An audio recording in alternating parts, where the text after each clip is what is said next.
والصلاة والسلام على محمد وعلى آله وصحبه أجمعين. அன்புக்குரிய சகோதரர்களே, அல்லாஹ்வுடைய பேரருளால் இன்று என்னுடைய பள்ளி வாயிலில் பயான் நிகழ்ச்சி ஒன்று ஏற்பாடு செய்வதாக உங்களுக்கு அறிவித்தோம். அந்த வகையிலே இன்று ஹுத்பா நிகழ்த்திய ஷேக் ரிஃபி ஜக்கரியா சலபி அவர்கள் இஸ்லாமிய குடும்ப கட்டமைப்பு என்ற தலைப்பிலே உரையாற்றுவதற்காக இங்கே வருகை வந்திருக்கிறார்கள். அவர்களின் நண்பருமாறு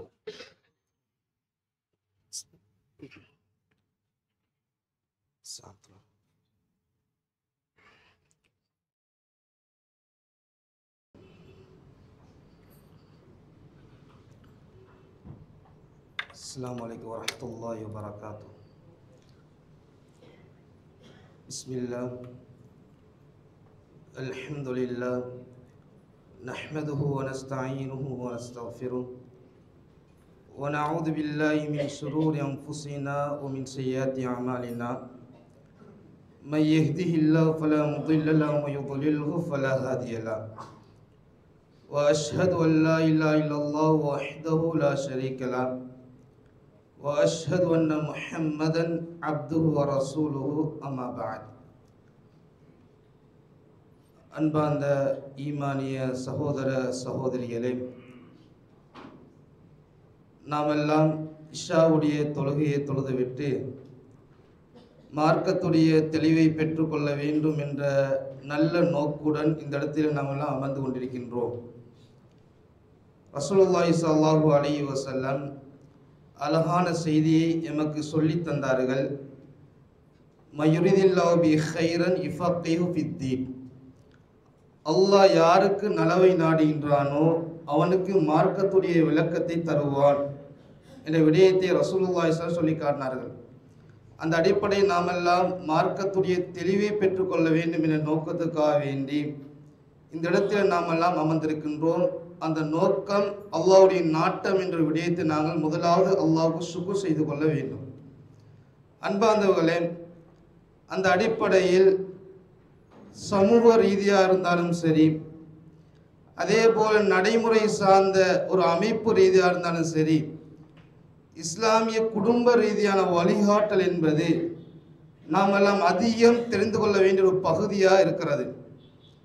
இஸ்லாத்துடைய போதனை விட்டு நாங்கள் ஏனைய இஸ்லாமிய தனித்துவத்தை மறந்து எங்களுக்கு விரும்பிய ஒரு போக்கு நாம் போகின்ற பொழுது இஸ்லாமிய குடும்பத்துடைய கட்டமைப்பு சிதைக்கப்படக்கூடிய காட்சிகளை நாங்கள் பார்க்குறோம். அன்பார்ந்தவர்களே, இந்த தலைப்பை பொறுத்த வரைக்கும் நாம் விளங்கிக் கொள்ள வேண்டும், பொறுப்பு சார்ந்த ஒரு தலைப்பு. அல்லாஹ் ரப்புல் ஆலமீன் எங்கள்கிட்ட கேட்க ரெடியாக இருக்கிறான். உன்னுடைய மனைவியை நீ எந்த அமைப்பில் விட்டு வந்தாய், உன்னுடைய பிள்ளைகளை நீ எந்த ஒரு அமைப்பில் நீ விட்டு வந்தாய் என்று ரப்புல் விசாரிக்க ரெடியாக இருக்கிறான். அப்போ அதனால் வெறுமனே கேட்டுவிட்டு போவது தலைப்புடைய அடிப்படையும் கிடையாது.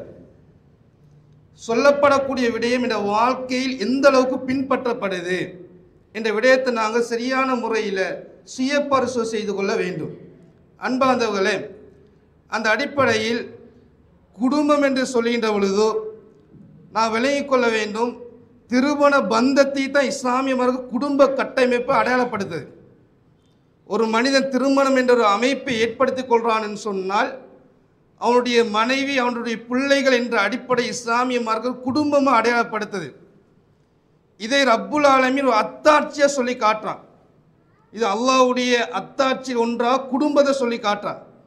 ஒமின் ஆயாத்திஹி, அவனுடைய அத்தாட்சிகள் ஒன்றுதான் அன் ஹலகலக்கும் மின் அன்ஃபுசிக்கும் அஸ்வாஜா, உங்களிலிருந்து உங்களுக்கான துணையை ரப்புல் ஆலமீன் படைத்திருக்கிறான். நோக்கம் லி தஸ்குனு இலைஹா, படைக்கப்பட்ட நோக்கம் அவளிடமிருந்து நீ சரியான ஒரு சாந்தி அமைதியை பெற்றுக்கொள்ள வேண்டும். வஜஅல பைனக்கும் மவத்தா வரஹ்மா, அதே போல் உங்களுக்கு மத்தியில் ஒரு அன்பையும் அதே போல் ஒரு சமரசமான ஒரு வாழ்க்கையை ரப்புல் ஆலமீன் நோக்கத்தோடு படைத்தக்கூடிய குடும்ப வாழ்க்கையை அவன் அத்தாட்சியாக சொல்லி காட்டான் என்று சொன்னால் குடும்பத்துடைய மகத்துவம் என்பது அல்லாஹ்வுடைய அத்தாட்சி. அல்லாஹ் பல அத்தாட்சி வைத்திருக்கிறான். அதில் ஒன்று குடும்பம் என்பது அல்லாஹ்வுடைய அத்தாட்சிகளில் ஒன்று. அதில் குறிப்பாக குடும்பம் என்று வருகின்ற பொழுது குடும்ப தலைவன் என்பவர் மிக முக்கியமான ஒரு கதாபாத்திரமாக இருக்கிறார். அவரிடம்தான் அதிகமான கேள்வி ரப்புல் ஆலமீன் கேட்க ரெடியாக இருக்கிறார். அல்லாஹ் ரப்புல் ஆலமீன் சொல்லி காட்டுகின்றான், அர்ரிஜாலு கவ்வாமூன அலன் நிசா, ஆண்கள் தான் பெண்களை நிர்வகிக்கக்கூடியவர்கள். இந்த அடிப்படை ரப்புல் ஆலமீன் சொல்லி காட்டுறான். நிர்வாகம் என்று சொன்னால் பொருளாதார நிர்வாகத்தை மாத்திரம் இஸ்லாம் சொல்லவில்லை. நிர்வாகம் என்று வருகின்ற பொழுது அது மனைவியாக இருக்கலாம், பிள்ளைகளாக இருக்கலாம், அனைத்து விவகாரங்களிலும் தந்தையுடைய ஒரு தலையீடு காணப்பட வேண்டும். எந்த தலையீடு? ஹலாலான தலையீடு. குடும்பம் என்ற பொறுப்புக்கான தலையீடு இடம்பெற வேண்டும். ஒரு மனைவி தவறான வாழ்க்கையில் போகிறாங்களா, தன்னுடைய பிள்ளைகள் தவறான பாதையில் பயணிக்கிறாங்களா, வெறுமனை பொம்மை என்ற அமைப்பில் தந்தை இருக்க முடியாது. இஸ்லாம் சொல்லி காட்டுது, குடும்ப தலைவர்கள் தான் பெண்களை நிர்வாகம் செய்யக்கூடியவர்கள். அது பொருளாதாரமாக இருந்தாலும் சரி, அதே போல் குடும்பமாக இருந்தாலும் சரி, அதே போல் ஏன் எந்த ஒரு காரியமாக இருந்தாலும் ஆண்கள் என்பவர் நிர்வாகத்துக்கு தகுதியான என்ற விடயத்தை ரப்புல் ஆலமீன் அல் குர்ஆனில் சொல்லி காட்டுறான். அன்பார்ந்தவர்களே, அந்த அடிப்படையில் இந்த தலைப்பை 3 விதமாக நாங்கள் பார்க்கலாம். ஒன்று, குடும்ப தலைவனாகக்கூடிய கணவர் அந்த இடத்திலிருந்து மனைவிக்கு செய்ய வேண்டிய கடமைகள் இருக்கிறது. அதே போல மனைவி கணவனுக்கு செய்ய வேண்டிய கடமைகள் இருக்கின்றன. அதே போல மனைவியும் கணவனும் பிள்ளைக்கு செய்ய வேண்டிய கடமைகள் இருக்கின்றன. 3 அடிப்படை தலைப்பு நாங்கள் பார்க்கலாம். அதில் முதலாவது, குடும்ப தலைவனாக இருக்கக்கூடிய கணவரை பொறுத்த வரைக்கும் இஸ்லாம் சொல்லக்கூடிய மிக முக்கியமான அடிப்படை, மனைவிக்கும் பிள்ளைக்கும் அக்கீதாவை சரியாக கொடுக்கணும். முதலாவது மார்க்கத்தை மனைவிக்கு தெரியணும். இஸ்லாமிய மார்க்கம் திருமணத்தில் ஒரு மிக முக்கியமான ஒரு தத்ரூபம் என்ன, நினைத்த ஒரு பெண்ணை நாங்கள் முடிக்க முடியாது. அது ஆணாக இருந்தாலும் சரி, பெண் ஆணை முடிப்பதாக இருந்தாலும் சரி, நாங்கள் நினைத்த மாதிரி முடிக்க இயலாது. இஸ்லாம் சில நிபந்தனைகளை சொல்லி காட்டுது. அது அழகுக்காக முடிக்கப்படுறாள், சொத்துக்காக முடிக்கப்படுறாள், பரம்பரைக்காக முடிக்கப்படுறாள். அதே போல ஃபதுஃபர் பிதாத்தி தீன், மார்க்கத்துக்காக முடிப்பதை கொண்டு வெற்றி அடையக்கூடிய வாய்ப்பை ரசூலுல்லாஹ் சொல்லி காட்டுறாங்க. அதே போல ஒரு ஆணை ஒரு பெண் முடிப்பதாக இருந்தாலும் இதை பார்க்கணும். இது பெண்ணுக்கு மாத்திரம் கிடையாது, ஆணும் திருமணம் முடிப்பதாக அந்த நிபந்தனையை பார்க்க வேண்டும். ஒரு பெண் ஆணை திருமணம் முடிப்பதாக இருந்தாலும் மார்க்கம் என்பது அடிப்படையாக இருக்குது. இப்போ மார்க்கம் என்பது மனைவிக்கு புகட்டுவது, தர்பியத்து செய்வது, இஸ்லாத்துடைய குடும்ப கட்டமைப்புடைய அடிப்படையாக இருக்குது. எத்தனையோ மனைவிமார்களுக்கு அகீதாவுடைய அடிப்படை விஷயங்கள் தெரியாது. நீங்கள் சும்மா கேட்டுக்கொள்ளலாம். அல்லாஹ் மீது, அல்லாஹ் அரிசி மீது இருக்கிறான் என்ற ஒரு சின்னொரு கொஷனுக்கு, சின்னொரு விஷயத்துக்கு கூட தெரியாத மனைவிமார்கள் இருக்கிறாங்க.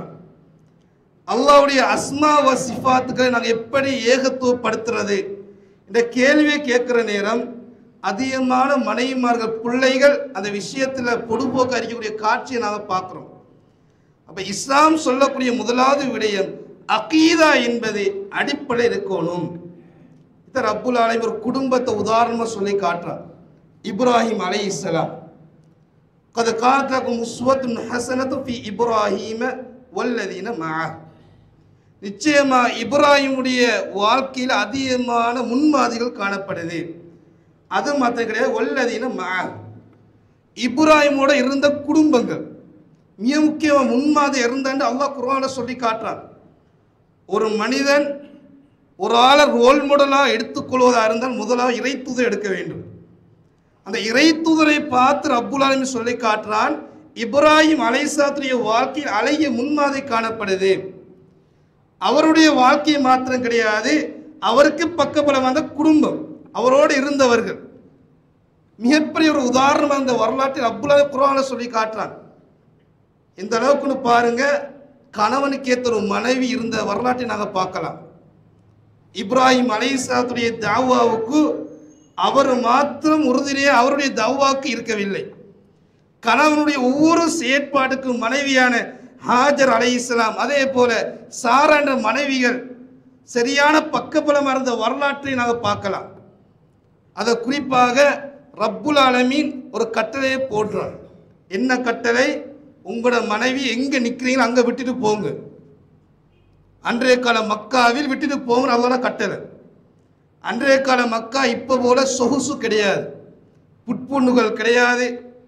மனைவி விட்டுட்டு போனால் உத்தரவாதம் இல்லை, பாதுகாப்பு இல்லை. அல்லாஹ் சொன்னதை விட்டுட்டு போங்க, இது அல்லாஹ் போட்ட கட்டளை. இப்ராஹிம் அலைஹிஸ்ஸலாம் எந்த விதமாக மறுப்பும் தெரிவிக்கவில்லை. தன்னுடைய மனைவி விட்டு விட்டு போகக்கூடிய தருணம் ஏற்படுகிற நேரத்தில் மனைவி ஒரு கேள்வியை கேட்குறாங்க. அல்லாஹ் அமரக ஹாதா, இப்ராஹிம் அலைஹிஸ்ஸலாம் கேட்குறாங்க, இது அல்லாஹ் உங்களுக்கு ஏவினானா? இது அல்லாஹ்வோட கட்டளையா? என்ன நீ விட்டுட்டு போறீங்க? அந்த நேரத்தில் இப்ராஹிம் சொல்றாங்க, அல்லாஹ் சொன்னா உங்களை விட்டுட்டு போறேன். அந்த மனைவி சொல்றாங்க, ஒருபோதும் அல்லாஹ் கைவிட மாட்டான். இந்த பதில் எப்போ வருது? உண்மையான அகீதா பூத்தப்பட்ட பிறகு. இலகுவா வரக்கூடிய பதில் கிடையாது. இந்த பதில் உள்ளத்திலிருந்து வர வேண்டும் என்று சொன்னால் மனைவிக்கான ஒழுங்கான தர்பியத் கொடுக்கப்பட வேண்டும். கொடுக்கப்படல என்று சொன்னால் அந்த கேள்விகள் கேட்டுக்கொண்டே இருப்பார். ஏதாவது தர்மம் என்று பள்ளிக்கு வருகின்ற பொழுது, அது பள்ளியுடைய கட்டுமானமாக இருக்கலாம், எந்த ஒரு தேவை என்று வருகின்ற பொழுது, அதை ஊரில் ஒரு சமூக சேவை என்று வருகின்ற பொழுது, தர்மத்துக்கான வாசல்கள் திறக்கப்பட்டிருக்கும், கொடுப்பதற்கான வசதி இருக்கும். கொடுக்க போகின்ற பொழுது மனைவி தடுக்கிறாள் என்று சொன்னால் நாங்கள் விளங்கிக் கொள்ளணும், அகீதா சரியாக கொடுக்கப்படவில்லை. நான் என் மனைவிக்கு கொடுத்த மார்க்கம் பரிபூர்ணமாக கொடுக்கப்படவில்லை. அன்பாதவர்களே, இந்த இடத்தை சாட்சியாக வச்சு கொள்ளுங்க. நான் மௌத்தாயினால் இந்த மனைவியுடைய நிலைமை என்ன? நான் மௌத்தா போனால் பேசக்கூடிய நானாக இருக்கலாம், கேட்கக்கூடிய நீங்களாக இருக்கலாம், யாருக்கும் உத்தரவாதம் கிடையாத ஒரு வாழ்க்கையில் வாழ்ந்து கொண்டிருக்கிறோம். விட்டுட்டு போகிற நேரம் எங்களுக்கான மிகப்பெரிய சொத்து எங்களுடைய குடும்பம். குடும்பம் என்பது சுவர்க்கத்துக்கான வழியாக ரப்புல் ஆலமீன் வைத்திருக்கிறான், நரகத்துக்கான எச்சரிக்கையாக வைத்திருக்கிறான். நான் மௌத்தாயினால் எந்த மனைவி எந்த புள்ள எந்த நிலைமையில பயணிக்கும், எந்த அகீதாவில் புள்ள போகும் என்பதற்கு என்ன உத்தரவாதம் இருக்கிறது? சகோதரர்களே, கட்டாயம் நாங்கள் கேட்டுக்கொள்ளணும், சுய பரிசோதனையாக கேட்டுக்கொள்ளணும். குறிப்பாக அகீதாவுடைய விஷயத்தை கட்டாயம் நாங்கள் கேட்டுக்கொள்ளணும். அல்லாஹ் ரப்புல் ஆலமீன் நபியை அடையாளப்படுத்துகிறான். நூஹ் அலைஹிஸ்ஸலாம் இன்னவுக்கான அபதன் ஷக்கூரா. அந்த நபியை பொறுத்த வரைக்கும் ரசூல் அல்லாஹ் ரப்புல் ஆலமீன் சொல்லி காட்டுறான், நிச்சயமா நூஹ் அலைஹிஸ்ஸலாம் நன்றி உள்ள ஒரு அடியானாக இருந்தார். அல்லாஹ் நன்றி மிக்க ஒரு அடியானாக, ஒரு அபுதன் ஷக்கூர் என்ற பெயரை ரப்புல் ஆலமீன் சொல்றான். அப்படிப்பட்ட நபிக்கு மனைவி நரகத்துக்கு போகக்கூடிய காட்சிகள் அல்லாஹ் குர்ஆன்ல சொல்றான். நூஹ் அலைஹிஸ்ஸலாம் அல்லாஹ்வுடைய அடியான், ஏகத்துவத்தை புகட்டிய நபி.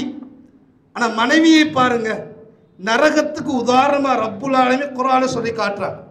தஹ்ரீம்ல பார்க்கலாம், வரபல்லாஹு அல்லாஹ் குர்ஆனை சொல்லி காட்டுறான். அதாவது குஃபுருக்கான உதாரணமாக இம்ராத்த நூஹி வம்ராத்த லூத், நூஹ் அலைஹிஸ்ஸலாத்துடைய மனைவி, லூத் அலைஹிஸ்ஸலாத்துடைய மனைவி, கானத்தா தஹ்த அபுதைன் மின் இபாதினா ஸாலிஹைன், ரெண்டு நல்லடியார்களுடைய மனைவிகளாக அந்த ரெண்டு மனைவிமார்கள் இருந்தாங்க. என்ன செஞ்சா? ஃபஹானத்தாஹுமா, கணவரை மறுத்து கொண்டு தாவாவை புறக்கணித்து கொண்டிருந்தார்கள். அல்லாஹ் ரப்புல் ஆலமீன் சொன்னான், நரகத்துக்கு போகக்கூடிய கூட்டம் நீங்களும் போயிருங்க. கணவன் கொள்கையில் இருக்கிறான்னு சொல்லி மனைவி காப்பாற்றப்பட மாட்டாங்க. மகன் கொள்கை உறுதியில் இருக்கிறான்னு சொல்லி வாப்பா காப்பாற்றப்பட மாட்டார். கணவருக்கான எப்படி அகீதா பேஸ்மென்ட் இருக்கிறதோ அதே போல மனைவிக்கு இருப்பது அவருடைய மர்மை வெற்றிக்கு அடையாளமாக ரப்புல் ஆலமீன் வைத்திருக்கிறார். நூஹ் அலைஹிஸ்ஸலாம் அகீதாவை புகட்டியவர். ஆனால் மனைவியுடைய நிலைமையை பார்க்கின்ற பொழுது மாற்றமான அமைப்பு அல்லாஹ் குஃபுருக்கான உதாரணமாக சொல்லி காட்டுறான். அல்லாஹ் பாதுகாக்க வேண்டும். எங்களோட மனைவிமார்கள் நான் எந்த அமைப்பில் வைத்திருக்கிறோம்? மார்க்கம் என்று வரைகின்ற பொழுது என் மனைவிக்கான மார்க்கம் பரிபூர்ணப்படுத்தப்பட்டிருக்கிறதா? நான் பள்ளிக்கு வரைகின்ற என் மனைவி வீட்டில் தொழுகிறாளா? அதே போல இதர கடமைகளை நான் செய்கின்றேன் என்ற மனைவி இதர கடமைகளை செய்கின்றாளா? இது அடிக்கடி நாங்கள் என்ன செய்ய வேண்டும்? அது மனைவியாக இருந்தாலும் சரி, பிள்ளைகளாக இருந்தாலும் சரி, எங்களோட கண்ணு கட்டிய பார்வையில் எங்களோட அமைப்பு நாங்கள் பார்க்கணும். அதே போல அடுத்த கட்டம் பண்பாடு என்ற விடயத்தை இஸ்லாம் சொல்லி காட்டுது. அல்லாஹ் ரப்புல் ஆலமீன் குர்ஆனில் சொல்லி காட்டுறான், வகுலில் முஃமினாத், முஃமினான பெண்களை பார்த்து நீங்க சொல்லுங்க. யாரு சொல்லணும்? நாங்க எங்க பெண்களுக்கான தர்பியத்தை அல்லாஹ் குர்ஆனில் சொல்றான். இந்த தர்பியத்தை அல்லாஹ் குர்ஆனில் சொல்றான். முஃமினான பெண்களை பார்த்து நீங்க சொல்லுங்க, யகுதுல்ன பின் அபுசாரிஹின்ன, அவருடைய பார்வைகளை தாழ்த்தி கொள்ளுமாறு. பிற ஆண்களை பார்த்து கொண்டிருக்கக்கூடிய காட்சி ரப்புல் ஆலமீன் ஹராமான அமைப்பா சொல்லி காட்டுறான். அதே போல அடுத்த கட்டம் வயஹ்ஃபல்ன ஃபுரூஜஹுன்ன, அவங்களுடைய கற்பொழுக்கத்தை பாதுகாத்துக் கொள்ளுமாறும் ரப்புல் ஆலமீன் சொல்லி காட்டுறான். அதே போல அடுத்தது வலா யுபதீன ஸீனத்தஹுன்ன இல்லா மா ظஹர மின்ஹா, ஒரு சாதாரணமாக வெளிப்படக்கூடிய அலங்காரத்தை தவிர மறைக்கப்பட வேண்டிய அலங்காரத்தை மறைக்கணும் என்று இஸ்லாம் சொல்லுது. எதை இஸ்லாம் மறைக்கணும் சொல்லுதோ அதை மறைப்பது பெண்ணொழுக்கத்தை ரப்புல் ஆலமீன் குர்ஆனில் சொல்லி காட்டுறான். இதை முஃமினான பெண்களை பார்த்து நீங்க சொல்லுங்க. அதே போல வல் யதுரிபுன பி ஹுமூரிஹின்ன அலா ஜுயூபிஹின்ன, அவருடைய முந்தானைகளை கொண்டு மார்பக பகுதியை மறைத்துக் கொள்ளுமாறு சொல்லுங்க. அல்லாஹ் குர்ஆனில் சொல்லி காட்டுறான். சில பெண்களை பாருங்க சகோதரர்களே, ரசூலுல்லாஹி ஸல்லல்லாஹு அலைஹி வஸல்லம் முன்னறிப்பா செய்த பெண்களா இருப்பாங்களோ என்று யோசிக்கிற அளவுக்கு மாறிட்டாங்க. நபியலா ஸல்லல்லாஹு அலைஹி வஸல்லம் சில பெண்களை முன்னறிப்பாக சொன்னாங்க. அந்த முன்னறிவிப்பு சொல்கின்ற பொழுது பண்பாட்டை வைத்து தான் சொன்னாங்க. அந்த பண்பாடு என்று வருகின்ற பொழுது ஆடை ஒழுக்கம், ஆடை ஒழுக்கத்தை நபியலா ஸல்லல்லாஹு அலைஹி வஸல்லம் முன்னறிவிப்பாக சொன்னாங்க. சின்ஃபானி மின் அஹ்லின் நார், நரகத்துக்குனே படைக்கப்பட்ட ரெண்டு கூட்டம், லம் அரஹுமா பஅத், இதுவரை அந்த சமூகத்தை நான் காணல. என்ன அர்த்தம்? பிற்காலத்தில் அந்த சமூகம் வருவாங்க. அந்த சமூகம் யாரு? நிசாஉன், பெண்கள் சொன்னாங்க. அந்த பெண்கள் எப்படி இருப்பாங்க? காசியாத்துன் ஆரியாத், ஆடைகளை அணிவார்கள். ஆடைகள் எவ்வாறு இருக்கும்? ஆரியாத், நிர்வாணிகளா இருப்பாங்க. மாயிலாத்து முமீலாத், அவர்களும் சாய்வார்கள், பிறர்களை இழுப்பார்கள். அப்படிப்பட்ட பெண்களை நபியலா ஸல்லல்லாஹு அலைஹி வஸல்லம் முன்னறிவிப்பாக சொன்னாங்க. இது எப்ப தோன்றும் என்று சொன்னால், இஸ்லாம் சொன்ன பண்பாடு மீறிய அமைப்புல சில பேரை பாருங்க, கணவன்மார்களுக்கு தெரியும் தன்னை மனைவி அணியக்கூடிய ஆடை இஸ்லாம் ஹராமாக்கிய ஆடை, ஆனால் சொல்ல வெக்கம். தன்னுடைய பெண் பிள்ளை ஆசைப்படுகின்றாள், புதிய ஒரு ஆடை வந்திருக்கிறது, அந்த ஆடை இஸ்லாத்துக்கு உகந்த ஆடையா, எதையும் பரிச்சிப்பது கிடையாது. என் மகள் ஆசைப்பட்டால் நான் வாங்கி கொடுத்தேன். அந்த அமைப்பு என்ன செய்யறாங்க? நபிலா சொன்ன முன்னறிப்புக்கான பெண்களை வீட்டு சூழல்ல உருவாக்கக்கூடிய ஆண்மகன்கள் இருக்கிறார்கள். அன்பார்ந்தவர்களே, ஆடை என்ற விவகாரம் கட்டாயம் நாங்கள் பரிசீலிக்கப்பட வேண்டிய ஒரு பகுதியா இருக்கிறது. இந்த மகள் அணியக்கூடிய ஆடை பிற ஆண்கள் வர்ணிக்கக்கூடிய அமைப்பு ஆடை இருக்கிறதா? அதே போல இந்த பிள்ளை, என்னுடைய மனைவி அந்நிய ஆண் வருகின்ற பொழுது எந்த அமைப்புல வீட்டுச்சூழல் இருக்கிறார்கள்? மாயிலாத் முமீலாத், சாயிறாங்களா, பிறாக்கள் இழுக்கிறாங்களா? இந்த அமைப்புல இருக்கிறாங்கன்னு சொன்னால் மறுமைக்கான அடையாளமாக இந்த பெண் பிள்ளைகளை வளர்த்து கொண்டிருக்கிறேன், இந்த மனைவியை நான் வளர்த்து கொண்டு இருக்கிறேன். ஒரு காலம் இருக்கிறது, யாராவது ஒருவர் கதவை தட்டி, ஆண்கள் தான் திறப்பார்கள். யாராவது கதவை தட்டினால், ஏதாவது பெல்களை அடித்தால், இந்த பகுதியில் அடி, பொதுவான பகுதியில் என்ன செய்வார்கள்? ஆண்கள் தான் திறப்பார்கள். ஆனால் இப்போ என்ன நடக்குதுன்னா சகோதரர்களே, பொதுவான ஒரு ஹதீஸுடைய படிப்பினையாக சொல்வார்கள், இன் இகாசத்தில் உமூர் மின் அலாமத்தி சா, காரியங்கள் தலைகீழா மாறுவது மர்மினுடைய அடையாளம். இது ஹதீஸ் கிடையாது, ஹதீஸில் பெறப்பட்ட ஒரு படிப்பினை. என்ன படிப்பினை? காரியம் தலைகீழா மாறுவது மர்மினுடைய அடையாளம். யாரு திறக்க வேண்டிய ஆள் திறக்க மாட்டாரு, திறக்க கூடாத ஒருவர் போய் திறப்பார். எப்படி திறப்பாங்க? ஆடை ஒழுக்கம் இருக்காது. எப்படி வீட்டுக்குள்ள இருக்கிறாங்க அதே அமைப்புல பிற ஆண்கள் யார் வந்திருக்கிறார் என்பது தெரியாது, திறக்கக்கூடிய பெண்கள் இருக்கிறாங்க. அந்த நேரத்தில் ஷைத்தான் விளையாடக்கூடிய காட்சியை நாங்கள் பார்க்கிறோம். இத்தனை நபி அவங்க சொல்றாங்க, ஆடையை வைத்து சொல்றாங்க, ஆடை என்பது மறுமை நாளுக்கான முன்னறிவிப்பு. அதே போல பிற பக்கம் சாயக்கூடிய பெண்களும் மறுமையினுடைய முன்னறிவிப்பாக சொல்லி காட்டுறாங்கன்னு சொன்னால், கட்டாயம் எங்களோட வாழ்க்கையை நாங்கள் பாதுகாத்துக்கொள்ள பகுதியாக இருக்கிறது. சில ஆண்களை பொறுத்த வரைக்கும், அதாவது கணவன்மார், குடும்ப தலைவர்கள், நன்றாக புரிந்து கொள்ளுங்கள். சில குடும்ப தலைவர்கள் வீட்டில் அனாச்சம் நடக்கிற நேரத்தில் அதை கூடாதுன்னு சொல்ல மாட்டாங்க, கூடும்னு சொல்ல மாட்டாங்க. எப்படி இருப்பார்கள்? மௌனிகளாக இருப்பார்கள். எப்படி? ஒரே அடியாக அது கூடாதுன்னு சொன்னால் மனைவி உள்ளதொரு தாக்கம் வந்துடும், இதுவரை பாதுகாத்து இறக்கம் குறைஞ்சிடும். அதே போல் ஒரே அடியாக அந்த புள்ள ஒரு ஆடையை போட்டு வருகின்றால், அதை அந்நிய கலாச்சாரம் வீட்டுக்குள்ள கொண்டு வரால், புள்ளைய பார்த்து அது ஹராம் என்று சொன்னால் புள்ள என்ன செய்யும்?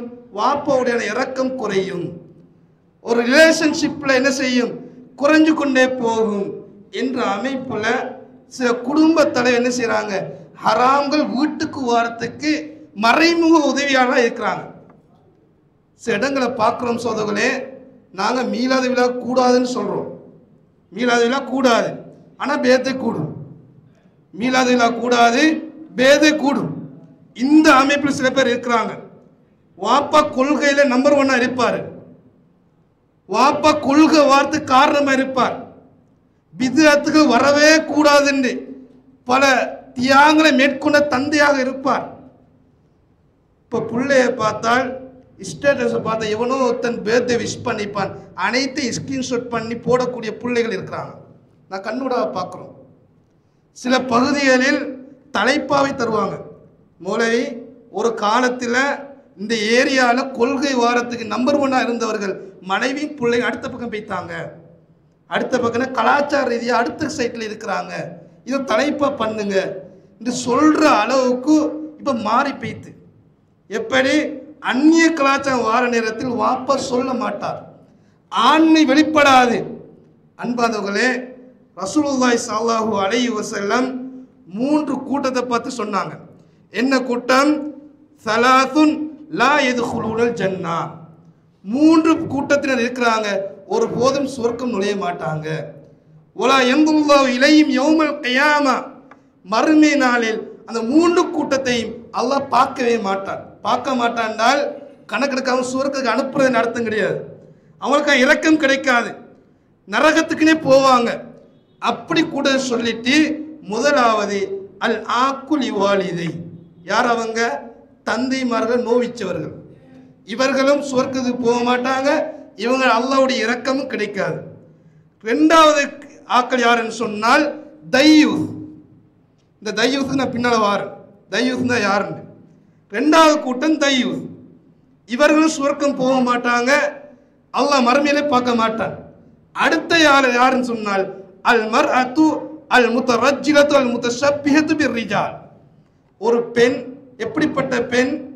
ஆணை போல ஆடை அணியக்கூடிய பெண். ஆண் எப்படி ஆடை அணிகின்றானோ அதே போல ஒரு பெண் ஆடை அணிகின்றாள். இந்த 3 கூட்டமும் சுவர்க்கு நுழைய மாட்டாங்க, அல்லாஹ் பார்க்கவும் மாட்டான். 2வது கூட்டம் சோதர்களே, நான் ஏற்கனவே சொன்ன தையூஸ். இந்த தையூஸை பொறுத்த வரைக்கும் உலமாக்கள் அதோடைய விரிவுரையான அர்த்தமா சொல்றார்கள். அதாவது தையூஸ் என்று சொன்னால் வீட்டுக்குள்ள ஹராம்கள் நுழையப்படுறதுக்கு, அதே போல் அந்நிய கலாச்சாரம் நுழையப்படுறதுக்கு குடும்ப தலைவர்கள் மௌனிகள் இருக்கக்கூடிய அந்த சமூகம் தான் தையூஸ். சுருக்கமாக சொல்றத ரோசம் கெட்டவர்கள், ரோசமே இல்லாதவர்கள். எல்லா ஹராமும் வரும், எல்லா ஃபித்னாக்களும் வரும். இன்றைய கூட பார்த்த ஒரு செய்தி, 2025 அதாவது ஒரு முதலாளியில் ஒரு முஸ்லீமுடைய பெயர் வந்திருக்கிறது, முஸ்லீம் பெண்மணியுடைய பெயர். இப்படிப்பட்ட கலாச்சார சீர்களை நாங்கள் பார்க்கிறோம். அன்பாந்தவர்களே, நரகத்துக்கான எச்சரிக்கை பிள்ளைகளை வளர்த்து விட வேண்டாம். நரகத்துக்கான எச்சரிக்கை மனைவிமார்கள் இருக்கக்கூடாது. அந்த மனைவிமார்களை நாங்கள் இதுவரை தொழுகைக்கு தர்மத்துக்கு தடையான அமைப்பில் மனைவிமார்கள் இருக்கக்கூடாது. எப்போதும் நாங்கள் பரிசீலனை பார்த்து என்ன செய்யணும்? குடும்ப வாழ்க்கை சரியான அமைப்பில் கொண்டு செல்லக்கூடிய அமைப்பு நாங்கள் இருக்கணும்.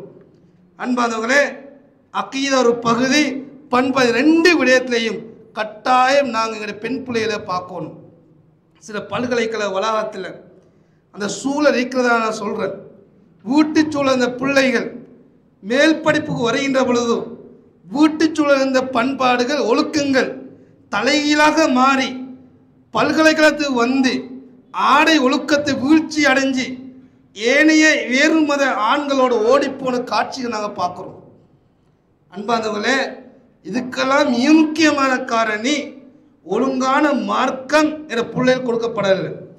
மறுமை பற்றிய பயம் என்ற பிள்ளைகள் கொடுக்கப்படலை. அதே போல சுவர்க்கத்தை பற்றி நன்மாராயம் அதுவும் கொடுக்கப்படலை. நாங்கள் எங்களோட பிள்ளைகளை தர்பியத் பண்ணுவதைத்தான், குடும்ப கட்டமை சீராக அமைச்சு கொள்வதைத்தான் இஸ்லாம் சொல்லுது.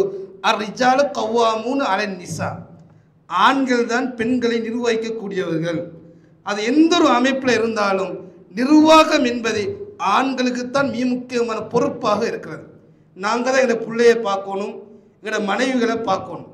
அதே போல் அடுத்த கட்டம், அதாவது குடும்ப தலைவராக இருக்கக்கூடியவர்கள். இது ஒவ்வொரு கட்டமைப்பு ரீதியாக நாங்கள் பார்க்க வேண்டிய ஒரு பகுதி. குடும்ப தலைவராக இருக்கக்கூடியவர்கள் மனைவிமார்களோடு இருக்கிற நேரம் இஸ்லாம் சொன்ன அணுகுமுறைகள் என்ன, அது மிகப்பெரிய ஒரு பகுதியாக இருக்குது.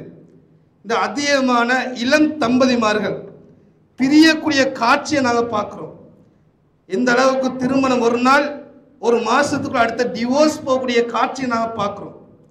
இஸ்லாமிய திருமண போதனைகள் வாழ்க்கையில் அமுல்படுத்த காட்சிகள் மிகப்பெரிய குறைபாடாக காணப்படுது. இஸ்லாம் சொல்லி காட்டுகின்றது, திருமணம் என்பது மறுமை நாள் வரை எங்களுக்கு நிலையாக இருக்கணும். வெறும் உலகத்துக்காக வேண்டி திருமணம் முடிப்பதை இஸ்லாம் சொல்லவில்லை. அதனால்தான் தகுதியை பார்த்து முடிங்க. தகுதி என்று சொன்னால் மார்க்கம் தான் மிக முக்கியமான தகுதி. இதை பார்த்து முடிங்கன்னு சொல்வது ஒரு இபாதத்துக்கான அறிகுறி. அப்போ திருமணம் முடிக்கின்ற பொழுது, திருமணம் முடித்து தம்பதியான பிறகு பிரச்சனைகள் வருகின்ற பொழுது இஸ்லாம் சொல்லக்கூடிய கையாள்வை நாங்கள் உதாரணமாக பார்க்கலாம். அது மிக முக்கியமான ஒரு சம்பவத்தை சொல்லி காட்டுறோம். ரசூலுல்லாஹி ஸல்லல்லாஹு அலைஹி வஸல்லம் அவருடைய மனைவியான ஆயிஷா ரலியல்லாஹு தஆலா அன்ஹா ரெண்டு பேருக்குமான ஒரு சம்பாஷணை போகுது. ஆயிஷா ரலியல்லாஹு தஆலா அன்ஹா கணவரை பார்த்து, நபியாரை பார்த்து சொல்றாங்க, வார அசான்னு சொல்றாங்க. வார அசான்னு சொன்னால் தலைவலின்னு அர்த்தம். எந்த தலைவலி என்று மனைவி சொல்றாங்க. யாருக்கு முன்னால? இறைத்துவர் முன்னால சொல்றாங்க. அப்ப இறைத்துவர் சொல்றாங்க, தாக்க லவ்கான வான ஹையும், தாக்கி லவ்கான வான ஹையும், ஆயிஷாவே நான் உயிரோடு இருக்கக்கூடிய சமயத்தில் நீங்க மௌத்தாயிட்டீங்கன்னு சொன்னால், அந்த பெண்மணி சொன்ன வார்த்தை எந்த தலைவலி, இதான் சொன்ன வார்த்தை. நபிரா கொடுத்த ரிப்ளை, அதாவது நான் உயிரோடு இருக்கக்கூடிய சமயத்தில் நீங்க மௌத்தாயிட்டீங்கன்னு சொன்னால் உங்களுக்காக வேண்டி நான் பாவ மன்னிப்பு கேட்பேன், உங்களுக்காக நான் துவா செய்வேன். இதை கேட்டவுடன் அந்த பெண்மணி வசுக்லியான்னு சொல்றான். வசுக்லியான்னு சொன்னால் ஒரு கொடூரமான ஒரு ஆத்தத்துக்கு வரக்கூடிய ஒரு வார்த்தை, ஒரு கவலை நடிப்பு வரக்கூடிய ஒரு வார்த்தை, என்னுடைய கொடுமையேன்னு சொல்லக்கூடிய ஒரு வார்த்தை. இதை கேட்டவுடன் அந்த மனைவிக்கு கவலை வருகின்றது. கவலை வந்த பிறகு மனைவி சொல்றாங்க, நீங்க இந்த மௌத்தை நீங்க விரும்புறீங்க, நான் மௌத்தாகினால் அதே நாள் இறுதி பொழுதில் ஏனைய மனைவிமாரோடு நீங்க இருந்து விடுவீர்கள், அப்போ உங்களுக்கு ஒரு பிரச்சனை கிடையாது என்று மனைவி சொல்றாங்க. அப்போ நபிகளா ஸல்லல்லாஹு அலைஹி வஸல்லம் எப்படி கையாடுறான்னு பாருங்க. இப்போ ரெண்டு பேரும் யோசிச்சது தவறு கிடையாது, அந்த மனைவி யோசிச்சதும் தவறு கிடையாது. பெண்மை என்ற அமைப்பில் ஒரு ஒரு ஆத்திரத்தை அடிப்பது கோபம் வருது பெண்மை என்ற காரணத்தினால். இறை தூதர் கொடுத்த பதிலும் தப்பு கிடையாது. இறை தூதர் மனைவிக்கா இலக்கத்தை துவா மூலம் வெளிப்படுத்துறாங்க. ஆனால் சொன்ன சந்தர்ப்பம் அந்த பெண்ணுக்கு அதிகமான கவலை ஏற்படுத்துது. அப்போ பெண் அந்த கோவப்பட்டு சொன்னவுடன் நபிகளார் கோவப்படவில்லை. ஒரு பிரச்சனை வார நேரம் இறைத்தை எப்படி கையாளான்னு பாருங்க. அப்போ கோவப்படவில்லை. அந்த நேரத்தில் மனைவி பார்த்து சொல்றாங்க, இன்னி உஹிப்புகி வ அபாக்கி வ அஹாக்கி, ஆயிஷாவே நான் நான் நேசிக்கிறேன். முதலாவது பதில். ஒரு பெண்ணை கட்டுப்படுத்தக்கூடிய வழியை இஸ்லாம் சொல்லி காட்டுது. அன்பை நாங்கள் வெளிப்படுத்தணும். சில ஆண்கள் அன்பை வெளிப்படுத்துவதற்கு பொடுபோக்கா இருக்கிறார்கள். அது ஃபிக்ஸ் டிபாசிட்டாக மாறிட்டு அது வெளியே கொண்டு வரதும் இல்லை. ஆனால் கேட்டால் மனைவியோடு இரக்கம், ஆனால் வெளிப்படுத்துவது கிடையாது. இறைத்தூருடைய பண்பாடு மனைவிக்கான இரக்கத்தை வெளிப்படையாக சொல்றாங்க. அது மாத்திரம் கிடையாது, அபாக்கி வ அஹாக்கி, உங்களை மட்டும் நான் நேசிக்கல, உங்களோட வாப்பாவான அபூபக்கரை நான் நேசிக்கிறேன். அதே மாதிரி அவரை மட்டும் நேசிக்கல, உங்களோட சகோதரன் அப்துல் ரஹ்மான் இப்னு அபீ பக்ராவை நான் நேசிக்கிறேன் சொன்னவுடன் அந்த மனைவி அமைதிக்கு வாராங்க. நாங்கள் பாருங்க, ஏதாவது பிரச்சனை வார நேரம் இங்கே குறைவாக இருந்தாலும் சில ஏரியாக்களை பார்க்கலாம். கணவன் மனைவி பிரச்சனை வார நேரம் பிரச்சனை மனைவி கணவனுக்கு இருந்தான், பிரச்சனை மனைவி கணவனுக்கு இருந்தான். ஆனால் யார் இழுக்கப்படுறது? மனைவியுடைய வாப்பா, அவரை வாப்பட வாப்பா, அதே போல் அவரை பரம்பரை, இப்படியெல்லாம் சொல்லி கோவத்தை அப்படி மெருகூட்டுறது. அதே போல் ஆணை சண்டை பிடிக்கிற நேரத்தில் கூட சில பெண்கள், ஈமானை பெண்களை தவிர, பரம்பரையெல்லாம் இழுத்துக்கொண்டு பிரச்சனையை வளர்க்கிறது. அப்போ நபி அவங்க சொல்லக்கூடிய காட்சியை நான் பார்க்குற நேரத்தில் அணுகுமுறை, எவ்வளவு கோபம் வந்தாலும் 8 அடி பாய, நான் 14 அடி பாய தேவையில்லை. நான் என்ன செய்யணும்? அந்த கோபத்தை கட்டுப்படுத்துவதை குடும்ப உறவுக்கான அணுகுமுறை நபி அவங்க சொல்லி காட்டினாங்க. இந்த ஒரு அமைப்பு என்ன செய்யணும்? என்னோட வாழ்க்கையில் அமுல்படுத்திக் கொள்ளணும். அதே போல் இன்னொரு சந்தர்ப்பம் நடக்குது.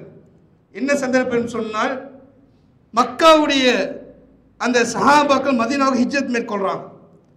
அப்போ ஹிஜ்ரத் மேற்கொண்ட நேரத்தில் நபியா ஸல்லல்லாஹு அலைஹி வஸல்லம் என்ன செய்கிறாங்க என்றால், இந்த சகோதரத்தை ஏற்படுத்துகிறாங்க. அன்றைய காலத்தில் வீட்டு வாசல் இழந்து வந்தவர்கள் முஹாஜிரின்கள். அப்போ முஹாஜிர் இழந்து வருகின்ற பொழுது நபியா ஸல்லல்லாஹு அலைஹி வஸல்லம் என்ன செய்கிறாங்க? அன்சாரிகளுடன் தோழமை ஏற்படுத்துகிறாங்க. அந்த அமைப்பில் அபூ தர்தா என்ற சஹாபியையும் சல்மானுல் ஃபாரிஸ் என்ற சஹாபியையும் என்ன செய்கிறாங்க? ஒரு சகோதரனாக மாற்றுறாங்க. அப்போ மாற்றுகின்ற பொழுது ஒரு சம்பவம் நடக்குது. என்ன சம்பவம்? அபூ தர்தா என்ற சஹாபியுடைய மனைவியை சல்மானுல் ஃபாரிஸ் என்ற சஹாபி காண்றாங்க. எப்படி காண்றாங்க என்றால், ஒரு சிறிய ஒரு ஆடை அணியாமல் ஒரு அலங்கூலமான ஆடை அணியக்கூடிய காட்சியின் அமைப்புல மனைவியை காண்றாங்க. மனைவியை கண்டவுடன் அந்த சஹாபி கேட்கிறாரு, மாஷா உனக்கி. அபூ தர்தா மனைவியை பார்த்து கேட்குறாங்க, உங்களுக்கு என்ன நடந்துச்சு, ஏன் நீ எப்படி ட்ரெஸ் போடுறீங்க? அதை மனைவி சொல்றாங்க, அஹூக்க அபூ தர்தா, உங்களோட சகோதரர் அபூ தர்தா இருக்கிறாரே, லைஸ்லஹு ஹாஜத்து ஃபித் துன்யா, உலகத்தில் தேவை விட்டும் அவரை இல்லாமல் இருக்கிறாரு, உலகத்தை பற்றி அவர் யோசிக்கிறது இல்லை, முழுக்க முழுக்க மார்க்கத்தோடு இருக்கிறாரு என்ற அமைப்பில் மனைவி பதில சொல்றாங்க. அப்போ சொல்லுகின்ற பொழுது அபூ தர்தா வீட்டுக்குள்ளே வாரார். இப்போ வீட்டுக்குள்ளே வருகின்ற பொழுது அவருக்கான சல்மானுல் ஃபாரிஸ் சஹாபிக்கான சாப்பாடை ரெடி பண்ணுறாரு. சாப்பாடை ரெடி பண்ணி அந்த சல்மான் என்ற சஹாபியை கூப்பிடுறாரு, வந்து சாப்பிடுங்கன்னு. அப்போ அந்த சஹாபி சொல்கிறாரு, அபூ தர்தா நீங்களும் சாப்பிடுங்கன்னு. அபூ தர்தா சொல்கிறாரு, நான் நோம்பாளி, எனக்கு சாப்பிடவே இல்லை. ஆக சஹாபி சொல்கிறாரு, நீங்கள் சாப்பிடாம நான் சாப்பிட மாட்டேன், நீங்கள் சாப்பிடணும், நீங்கள் சாப்பிட்டா தான் நானும் சாப்பிடுவேன். என்ன செய்ய? நோம்பை விட்டுட்டு, சுன்னத்தா நோம்பை விட்டுட்டு சாப்பிட்றாரு. சாப்பிட்டு இப்போ தூங்க போகிறாங்க. தூங்கிட்டு இருக்கிற டைமில் திடீர்னு அபூ தர்தா எழும்புறாரு. எழும்பி என்ன செய்கிறாரு? இரவு வணக்கத்தை, அதாவது இரவு தொழுகையை தொழுகிறார். அப்போ தொலை போகிறதுக்கு ரெடி ஆகிற நேரம் சல்மான் ஃபாரிஸ் சஹாபி சொல்கிறாரு, தூங்குன்னு. தொலை வந்து வர பிடிச்சி தூங்குன்னு சொல்கிறாரு. அப்போ இவரும் போய் தூங்குறாரு. திருப்பி எழும்புறாரு, தூங்குன்னு சொல்கிறாரு. அப்போ இரவுடைய இறுதி பகுதியில் சல்மான் ஃபாரிஸ் சஹாபி எழுப்பிட்டு இவரை எழுப்பாடி விடுறாரு, இப்போ தொழுங்கன்னு. தொலை எழுப்பி பிடிச்சி தூங்க வச்சுட்டு, இப்போ 2 தடவை நடந்த பிறகு 3ஆவது தடவை இவரே எழும்பி அந்த சஹாபி எழுப்பாடி தொலை வைக்கிறார். அப்போ இந்த காட்சியை பார்த்தவுடன் நபியாரை சந்திக்க முறைப்பாடு செய்ய போறார். யார் போறது? அதாவது அபூ தர்தா சஹாபி முறைப்பாடு செய்ய போறாரு. இவரை பற்றி தொலை விடவும் இல்லை, நோன்பு பிடிக்க விடல, 2 குற்றச்சாட்டை முன்வைக்கிறதுக்காக போறார். அப்போ நடந்த சம்பவத்தை இறைத்துதர் சொல்ற நேரம் இறைத்துதர் சொல்றாங்க, சதக சல்மான், சல்மான் செஞ்சது சரிதான். ஏன்? ஒரு மனிதனை பொறுத்த வரைக்கும் அல்லாஹ்வுக்கான ஹக்கு மாத்திரம் கிடையாது, இன்னல் ரப்பிக்க ஹக்கா, அல்லாஹ்வுக்கும் ஹக்கு இருக்கிறது. ஒரு நஃப்ஸிக்க அலைக்க ஹக்கா, உங்களோட உடம்புக்கும் ஹக்கு இருக்கிறது. வெறும் அல்லாஹ்வோட ஹக்கை மாத்திரம் செய்ய அல்லாஹ் விரும்பல. நீ என்ன செய்யணும்? அல்லாஹ்வோட ஹக்கை நீ எப்படி முயற்சியோடு செய்கிறீங்களோ உங்களோட உடம்புக்கான ஹக்கை நீங்கள் செய்யணும். அது மாத்திரம் கிடையாது, ஒலி அஹ்லிக்க அலைக்க ஹக்கா, உங்களோட மனைவிக்கான ஹக்கை நீங்கள் செய்யணும். சில கணவன்மார்கள் அல்லாஹ் பாதுகாத்ததை தவிர சில பேர் மனைவிமா இருப்பதே மறந்துடுவாங்க. மனைவிமார்கள் செய்ய வேண்டிய சில மனைவிமார்கள் வாயத்தும் சொல்லவும் மாட்டாங்க, நீ அதை செய்ய இதை செய்ய, அப்படியே பழகின மனைவிமார்கள் இருக்கிறாங்க. அது ஆடைகளாக இருக்கலாம், அவங்களுக்கு தேவைப்பட்ட விடயங்களாக இருக்கலாம், வெளிப்படைய வார்த்தையால் சொல்ல மாட்டாங்க. ஆனால் இதை உணர்வது இஸ்லாம் சொல்லுது. அவங்க சொல்லாவிட்டாலும் கணவன்மார்கள் விலகி கொள்ளணும், என் மனைவிக்கு இது தேவை, இதை செஞ்சுதான் ஆகணும் இதை விட்டுட்டு நான் எவ்வளவு தொழுதாலும் இஸ்லாமிய மார்க்கம் அதை விரும்பல. இப்போ மனைவிக்கான ஹக்க கட்டாயம் நாங்கள் செய்யணும். இந்த சம்பவத்தை கூட நாங்கள் பார்க்கலாம். இந்த அமைப்புல தான் கணவன்மார் மனைவிமாரோட எப்படி நடக்கணும் என்ற விஷயத்தை இஸ்லாமிய மார்க்கம் சொல்லி காட்டுது. எத்தனை சம்பவம் நாங்கள் பார்க்கலாம். பிரச்சனை வாரனை எப்படி அணுகிறது, அதே மனைவிக்கு ஹக்கை நாங்கள் எப்படி செய்கிறது, இந்த விடயங்களை இஸ்லாமிய மார்க்கம் அழகாக சொல்லி காட்டுது. அதே போல மனைவிமார்கள் கணவன்மார்கள் செய்ய வேண்டிய ஹக்களை இஸ்லாம் கடுமையாக சொல்லி காட்டுது. நான் ஏன் இந்த சொல்லி காட்டுறதால் பெண்களும் வந்திருக்கிற என்ற காரணத்தினால் சில விடயங்களை உதாரணமாக சொல்லி காட்டுறேன். அதே போல பெண் பிள்ளைகள் திருமண பந்தத்துக்கு சேர்றதுக்கு முன்னால இந்த உபதேசனை கடுமையாக சொல்லி கொடுங்க. எவ்வளவு தொழுதாலும் எவ்வளவு தர்மங்கள் கொடுத்தாலும் கணவன்மாருடைய விடயத்தில் மோசடி செஞ்சிட்டாங்கன்னு சொன்னால் சுவர்க்கத்துக்கு தடையாக வரக்கூடிய ஒரு ஆயுதம் இந்த ஆயுதம் தான். கணவன்மார்கள் செய்யக்கூடிய ஹக்கில் குறைபாடு வைக்கிறது. ரசூலுல்லாஹி ஸல்லல்லாஹு அலைஹி வஸல்லம் அழகாக சொல்லி காட்டுறாங்க. இதா சொல்லத்தில் மர்அத்து ஹம்ஸஹா, ஒரு பெண்மணி ஐவேளை தொழுகின்றார். ஒசாம ஷஹ்ரஹா, ரமலான் மாசத்தை நோன்பு பிடிக்கிறார். வஹஸ்ஸனத் ஃபர்ஜஹா, தன்னுடைய மர்மஸ்தானத்தை பாதுகாப்பு வைத்துக் கொள்றார். வஅதாஅத் ஸௌஜஹா, கணவனுக்கு செய்ய வேண்டிய ஹக்கை திறமையான அமைப்பில் செய்கின்றார். அந்த 4 பண்புகளும் எந்த பெண்ணிடம் இருக்கிறதோ அல்லாஹ் சொல்லுவான். இதை நபி அவங்க ஹதீஸ் அறிவிக்கிறாங்க. ஃபதுகுலில் ஜன்னா, அந்த பெண்ணை பார்த்து சொல்லுவான், நீ சுவர்க்கத்துக்கு போ. எப்படிப்பட்ட சுவர்க்கம்? சுவர்க்கத்துக்கு 8 வாசல்கள் இருக்கிறது.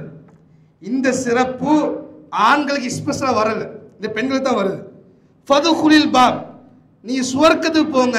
பி ஐ அபுவாமி, எந்த கதவால போ ஆசைப்படுறீங்களோ, அது பாபு ரையான் இருக்கலாம், பாபு சலாவா இருக்கலாம், பாபு சதக்காவா இருக்கலாம், பாபு ஜிஹாதா இருக்கலாம். எந்த கதவால போ ஆசைப்படுறீங்களோ நீங்க போங்க. என்ன காரணம்? இந்த 4 பண்பு அந்த பெண்ணிடம் இருக்கிறது. நபி அவங்க சொல்லி காட்டினாங்க. இப்படிப்பட்ட பெண்களை நான் வீட்டில் வளர்க்கணும், நாங்கள் மற்ற சுவர்க்கம் போகணும் என்பது ஒரு சுய அமைப்பு நாங்கள் இருக்கக்கூடாது. நாங்கள் எப்படி சுவர்க்கம் இப்போ ஆசைப்படுறோமோ அதே மாதிரி பெண்களும் போகணும். இதை இஸ்லாம் சொல்லுது. இந்த பண்புகளை கட்டாயம் வச்சு கொள்ளணும். இது இருந்தால் வேண்டிய வாசல்ல அந்த பெண்ணுக்கு நாங்கள் சுவர்க்கம் போகலாம். எந்த அளவுக்கு பாருங்க. இந்த ஈகோ பிரச்சனை பெரிய ஒரு பிரச்சனை சகோதரர்களே. இந்த ஈகோ பிரச்சனை, கணவன் மனைவி பிரியக்கூடிய மிக முக்கியமான ஒரு பிரச்சனை ஈகோ பிரச்சனை. ஈகோ என்பது 3 விஷயத்தில் வரும். ஒன்று படிப்பில் வரும். ஒன்று படிப்பு ரீதியாக கணவனை விட மனைவி படித்தால் கணவன் பிஏ மனைவி எம்ஏன்னா பிரச்சனை வரும். அதே போல் எல்லா மனைவிமார்கள் கிடையாது, அல்லாஹ் அருள்பாலித்த பெண்களை தவிர. 2வது பொருளாதாரத்தில் வரும். கணவனை விட பொருளாதார சொத்துக்களை பெண்ணுக்கு பெரிய பங்களிப்பு இருக்குதுன்னு சொன்னால் எப்படியாவது செய்தா ஈகோவை கொண்டு வந்துடுவான். அதே போல் அடுத்தது பரம்பரையில் ஈகோ வரும், அழகுல ஈகோ வரும். இப்படிப்பட்ட ஈகோகள் வரக்கூடிய காட்சியை நாங்கள் பார்க்குறோம். மிக முக்கிய வரலாறுகளுக்கு தெரியும். ஹதீஜா ரலியல்லாஹு தஆலா அன்ஹா அதிகமாக கேள்விப்படக்கூடிய வரலாறுகள். இந்த பெண்மணியை பாருங்க. இந்த 3 ஈகோவும் தகுதியான ஒரு பெண்மணி, 3லையும் சிறப்பான ஒரு பெண்மணி.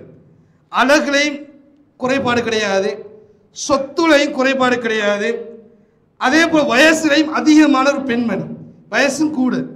எத்தனை வருஷம்? 1-2 ஆண்டுகள் கிடையாது, 15 வருஷம் நபிலாரை விட வயசு கூட. நபிக்கு 25 வயசு இருந்தால் அந்த பெண்மணிக்கு 40 வயசு. நபிக்கு நபித்துவம் கிடைக்கிற நேரத்தில் 40 வயசு இருந்தால் அந்த பெண்மணிக்கு 55 வயசு. ஒரு மூதாட்டி. அப்போ ஈகோவுக்கு அனைத்து விதமான காரணம் அந்த பெண்மணிக்கு இருக்கிறது. ஏன்? கணவன் ஏற்கனவே அந்த பெண்மணியுடைய ஒரு வேலைக்கு இருந்த ஒரு தொழிலாளியாக நபியாக இருந்தார்கள். அப்படி வரலாறு நாங்கள் கேள்விப்படுறோம். ஆனால் அந்த பெண்மணி நபியாரை முடித்து இப்போ எப்படி இருந்தாங்க என்பதை ஹதீஸ் சொல்லி காட்டுது. நபிலா ஸல்லல்லாஹு அலைஹி வஸல்லம் ஹிரா கோயில் இருப்பாங்க. ஹிரா கோயில் இருப்பாங்க எப்போ? நபித்துவம் கிடைக்கக்கூடிய காலப்பகுதியில். அப்போ அந்த காலப்பகுதி அந்த மனைவியுடைய வயசு என்ன? 55க்கு மேல். ஏன்? ஒரு மூதாட்டியுடைய வயசு. இந்த செய்தியை பாருங்க. ஹிரா கோயில் நபியாருடைய வீடு அவ்வளோ தூரம். இந்த ஹஜ் உம்ரா போனவட கேட்டுக்கொள்ளலாம்.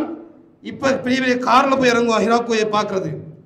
அன்றைய கால காரம் இல்லை, சொகுசும் கிடையாது. அந்த முட்கள் உள்ள பாதை நடந்து வரணும் ஹிரா கோய்க்கு. அந்த பெண்மணி வரக்கூடிய காட்சியை யார் வர்ணிக்கிறது? ஜிப்ரீல் அலைஹிஸ்ஸலாம் வர்ணிக்கிறாங்க. எப்படி வர்ணிக்கிறாங்க? யா ரசூலல்லாஹ், அல்லாஹ்வுடைய தூதரே, ஹாதி ஹதீஜா, இந்த ஹதீஜா வந்துட்டு இருக்கிறாங்க, உங்களை நோக்கி ஹதீஜா வாராங்க. சும்மா வரல, கையில் ஒரு பாத்திரத்தோடு வாராங்க. உங்களுக்கான கவனிப்பு நடக்க போகுது. என்ன கவனிப்பு? தாம் வருது, ஷராப் வருது, உங்கள் குடிப்பானங்கள், சாப்பாடு எல்லாத்தையும் சுமந்து அந்த பெண்மணி நடந்து வந்து கொண்டு இருக்கிறாள். இது யார் வர்ணிக்கிறது? ஜிப்ரீல் அலைஹிஸ்ஸலாம் வர்ணிக்கிறாங்க. இதை வர்ணிச்சுட்டு சொல்றாங்க, நீங்க ஹதீஜாவை பார்த்து சொல்லுங்க, ஃபக்ரா அலைஹிஸ் சலாம், அந்த பெண்மணியை பார்த்து சலாத்து சொல்லுங்க. யார சலாம்? மின் ரப்பிஹா, ஹதீஜா ரப்புடைய சலாம்.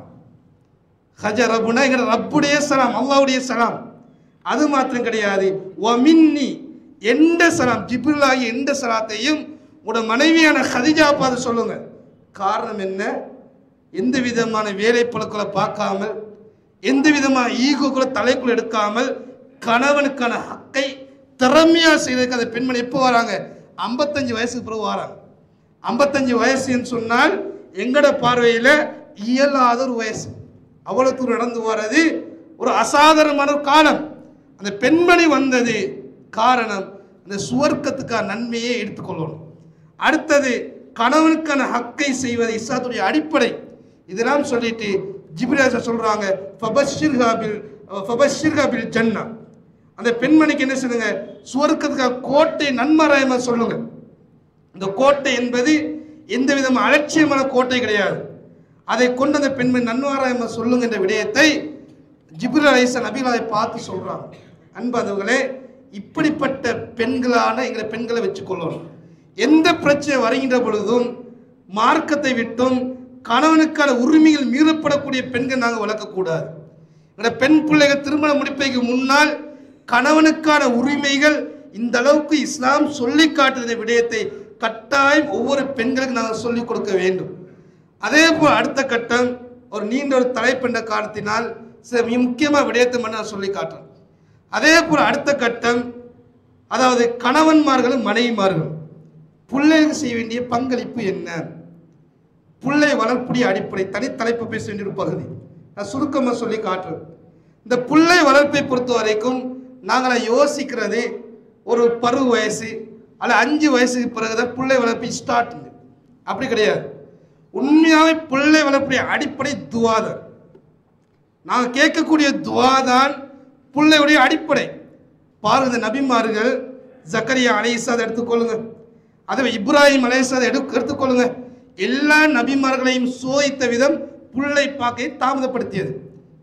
இப்ராஹிம் அலைஹிஸ்ஸலாம், அதாவது இஸ்மாயில் அலைஹிஸ்ஸலாம் கிடைக்கிற நேரத்தில் இப்ராஹிம் அலைஹிஸ்ஸலாம் நபிக்கு 80 வயசுக்கு பிறகு கிடைக்கப்படுது. அதே போல் வரலாற்றாசிரியர் சொல்றாங்க, இசாக் அலைஹிஸ்ஸலாம் கிடைக்கிற நேரத்தில் 100 வயசு சொல்றாங்க. அல்லாஹு அலம். இப்படி அறிஞர் சொல்லக்கூடிய காட்சியை நாங்கள் பார்க்கிறோம். அப்படி பிள்ளை பார்க்க ரப்புல தாமதப்படுத்தினான். அந்த நபிமார்கள் கேட்ட ஒரு துவா, ரப்பி ஹப்லி மினஸ் சாலிஹீன். இப்ராஹிம் அலைஹிஸ்ஸலாம் கேட்குறாங்க, யா அல்லாஹ் எனக்கு ஒரு சாலிஹான பிள்ளையை தான், வெறுமனே என சொத்துக்கான வாரிசாகவும் நான் ஒரு பரம்பரையில் கண்ணியப்படுத்தப்படணும், இன்னாருடைய வாப்பாண்ட பேர் வரணும், எனக்கு ஒரு ஆம்பளை பிள்ளைக்கான பேர் வரணும் என்று எந்த நபிமார்களும் கேட்கல. இது இபாதத் என்ற காரணத்தினால் நாங்கள் துவா கேட்பது பிள்ளை வளர்ப்பு அடிப்படை. ரப்பி ஹப்லி மினஸ் சாலிஹீன், ஒரு சாலிஹான பிள்ளையத்தான். ஜக்கரியா அலைஹிஸ்ஸலாம் கேட்குறாங்க, ஹுனாலிக தஆ ஜக்கரியா ரப்பா. ஜக்கரியா அலைஹிஸ்ஸலாம் ரப்பை நோக்கி கையேந்தி கேட்குறாங்க, ரப்பி ஹப்லி மின் லதுன்க துர்ரியத்தன் தய்யிபா. யா அல்லாஹ், ஒரு சிறந்த ஒரு சந்ததியை எனக்கு பிள்ளையாத்தான். இந்த துவா கேட்டு மிச்ச நாளை அல்லாஹ் கபூல் ஆக்குறான். ஃபனாதத்துல் மலாயிகா, மலக்குமா ஜக்கரியா கூப்பிடுறாங்க, ஓ காயிமுன் யுஸல்லி ஃபில் மிஹ்ராப். அதை ஜக்கரியா தொழுது கொண்டு இருக்கிறாங்க. அந்த நபியை பார்த்து கூப்பிடுறாங்க, அன்னல்லாஹ் யுபஷ்ஷிருக பி யஹ்யா. ஜக்கரியா, உங்களோட துவாவை அல்லாஹ் கபூல் ஆக்கிட்டார். யஹ்யா என்ற குழந்தை உங்களுக்கு தாரான். அந்த குழந்தை எப்படி? முசத்திகன், ஒரு உண்மைப்படுத்தக்கூடிய ஒரு நபியான ஒரு குழந்தையார் ரப்புல் ஆலமீன் துவாவை கபூல் செய்தார். துவா என்பது பிள்ளை நல்ல ஒரு பிள்ளை கிடைக்கிற அடிப்படை. இம்ரானுடைய மனைவி கேட்குறாங்க, இன்னி நதர்த்துலக மாஃபி பத்னி முஹர்ரரா. தன்னுடைய வயிற்றுல புள்ள உருவாகின பிறகு இம்ரானுடைய மனைவி கேட்குறாங்க, யா அல்லாஹ், என் வயிற்று வரக்கூடிய பிள்ளையை உனக்காக என்ன அர்ப்பணித்து விட்டேன். புள்ள கிடைச்ச பிறகு அந்த பிள்ளைக்கு பேரை வைக்கிறான், இன்னி சம்மை துஹா மரியம். மரியம் என்ற பேரை பிள்ளைக்கு வைத்துட்டு என்ன கேட்குறாங்க, இன்னி ஐதுஹா பிக்க வதுர்ரியதஹா மினஷ் ஷைத்தானிர் ரஜீம். இந்த புள்ளை யார்ட்ட ஒப்படைக்கிறாங்க? யா அல்லாஹ், இந்த மரியமையும் மரியமுடைய வாரிசையும் ஷைத்தானுடைய தீண்டுதலை விட்டு நீ காப்பாற்றி விடு. புள்ள இதுதான் இஸ்லாம். திருமண உறவில் கணவன் மனைவி சேர்ற ஒரு துவாவை கட்டு தந்தாங்க. அல்லாஹும்ம ஜன்னிபுன ஷைத்தான் வ ஜன்னிபு ஷைத்தான மா ரஸக்தனா. இந்த குர்ஆனிய துவா. யா அல்லாஹ், என்னை விட்டும் என்னுடைய பரம்பரை விட்டும் ஷைத்தானை தூரப்படுத்தி விடு. கட்டாயம் இந்த துவாவுடாகத்தான் புள்ளை வளர்ப்பை அடிப்படையாக காணப்படுது. இப்படியான பிள்ளைகள் தான் என்னோட வாழ்க்கைக்கு அடிப்படையாக பிள்ளை அமைச்சு கொள்ளணும். துஆ என்பது ஒரு இஹ்லாஸான அமைப்பை நான் புரிந்து கொள்ளணும். வெறுமனே நான் புள்ளை வளர்ந்த போய் வளர்க்க ஸ்டார்ட் பண்ணுறது என்பது ஒரு சரியான அணுகுமுறை கிடையாது. புள்ளை என்பது ஒரு அமானிதம். அல்லாஹ் மறுமையில கேட்பான். புள்ளை இல்லாதவர்களுக்கு தெரியும் புள்ளையுடைய பாக்கியம். எனக்கு ஒரு புள்ளை இருந்தால் நல்லா வளர்ப்பேன், அதே போல எனக்கு புள்ளை இருந்தால் அதே போல் மார்க்கத்தில் ஓத வைப்பேன், குர்ஆனை மன்னமிடுவேன், இப்படி பல ஆசைகள் இருக்கும். அன்பாந்தவர்களே, இப்போ புள்ளை வளர்ப்பெண் அம்மானிதம், குடும்ப கட்டமைப்பு என்பது அல்லாஹ் கேட்க இருக்கிறான். இந்த ஒரு சிந்தனையோட குடும்ப அமைப்பை சரியாக நான் கொண்டு செல்லணும். எல்லாம் வல்ல ரப்புல் ஆலமீன் இந்த குடும்ப கட்டமைப்பை மறுமைக்கான சிந்தனையாகும். இந்த மனைவி மறுமை ஞாபகம் ஊட்டக்கூடிய ஒரு மனைவியாக இருக்கணும். என்னுடைய கணவன் மறுமை ஞாபகம் ஊட்டக்கூடிய ஒரு கணவருக்கு பெண்கள் கேட்க வேண்டும். என்னுடைய பிள்ளைகள் என்னுடைய பாவ மன்னிப்புக்கான அடையாளமாக இருக்கணும். நபி அவர் சொன்னார்கள், ஒரு மனிதனுடைய சுவர்க்கத்துடைய அந்தஸ்து உயர்ந்து கொண்டே போகும். அந்த மனிதன் கேட்பான், மீன் ஐநல்லின்னு கேட்பான். யா அல்லாஹ், இவ்வளவு சுவர்க்க கூட காரணம் என்ன? அல்லாஹ் சொல்லுவான், ஒண்ட புள்ள உனக்கு தௌபா கேட்டது. ஒண்ட புள்ள தௌபா கேட்டதினால் உன்னோட சுவர்க்கம் உயர்ந்து கொண்டே போகுது. அன்பானவர்களே, அப்படிப்பட்ட புள்ளை நாங்கள் வளர்க்கணும். நபிமார்கள் கூட மரணத்துடைய தருவாயில் யாக்கூப் அலைஹிஸ்ஸலாம் கேட்ட முதலாவது கேள்வி புள்ளட்ட அகீதாவை தான் கேட்டாங்க. அம் குன்தும் சுஹதா இது ஹதர யாக்கூப் அல் மௌத். யாக்கூப் அலைஹிஸ்ஸலாம் மௌத்துடைய தருவாயில் புள்ளைய கூப்பிடுறாங்க, மா தஅபுதூன மின் பாதி. பிள்ளைகளே, எனக்கு பிறகு நீ யாரை வணங்க போறீங்க, யார் அகீதா பின்பற்ற போறீங்க? பிள்ளைல சொல்றாங்க, கால நஅபுது இலாஹக வ இலாஹ ஆபாயிக இப்ராஹீம் வ இஸ்மாயில் வ இஸ்ஹாக இலாஹ வாஹிதா. வாப்பா, நீ யாரை கடவுளா ஏற்றுக்கொண்டீர்களோ அதே போல மூதாதையரான இப்ராஹிம், இஸ்மாயில், இஸ்ஹாக் இந்த நபிமார்கள் யாரை கடவுளா எடுத்துக்கொண்டார்களோ அந்த ஓரிரை கொள்கையைத்தான் நாங்கள் வணங்குவோம் தந்தை என்று யாக்கூப் அலைஹிஸ்ஸலாம் பிள்ளைகள் சொல்றாங்க. இப்படி நபிமார்களை பயந்தாங்கன்னு சொன்னால் நாங்கள் எவ்வளவு பயப்படணும். தூங்க போறதுக்கு முன்னால் பிள்ளைகிட்ட கேளுங்க, நான் மௌத்தாயினால் உன் நிலைமை எப்படி, நீ யாரை பின்பற்ற போறேன்? அதே போல ஹராமான வாழ்க்கை நீ போயிடாதே, கபருக்கு புறம் அல்லாஹ் விட மாட்டான். நீ உலகத்தை செய்கிற அனைத்து தண்டனை நான் கபூர் அனுபவிக்கணும். அதனால எனக்கு முசீபத்தா பிள்ளையா நீ மாறிடாதே. இது உபதேசமா சொல்லிக் கொண்டு இருக்கணும். இதைத்தான் வழிகாட்டப்பட வேண்டிய குடும்ப வாழ்க்கையாக இஸ்லாமிய மார்க்கம் சொல்லுது. எனவே அன்பானவர்களே, எனக்கு கிடைக்கக்கூடிய மனைவியா இருக்கலாம், பெண் பிள்ளைகளை அரிக்கலாம், பிள்ளைகளை அரிக்கலாம், சுவர்க்கத்துடைய அடையாளம் இருக்கணும். அந்த பெண் பிள்ளைகள் மனைவிகள் அனைத்தும் சுவர்க்கம் போறதுக்காக வழியாக ரப்புல் ஆலமீன் அருள் பாலிக்க பிரார்த்தனை முடித்துக் கொள்கின்றேன். வாஹி தவானா அல்ஹம்துலில்லாஹி ரப்பில் ஆலமீன். அக்கூலு கௌலி ஹாதா வஸ்ஸக ஜமீல் முஸ்லிமீன் வல் முஸ்லிமாத். சுப்ஹானல்லாஹி வபிஹம்திஹி அஷ்ஹது அன் லா இலாஹா இல்லா அன்த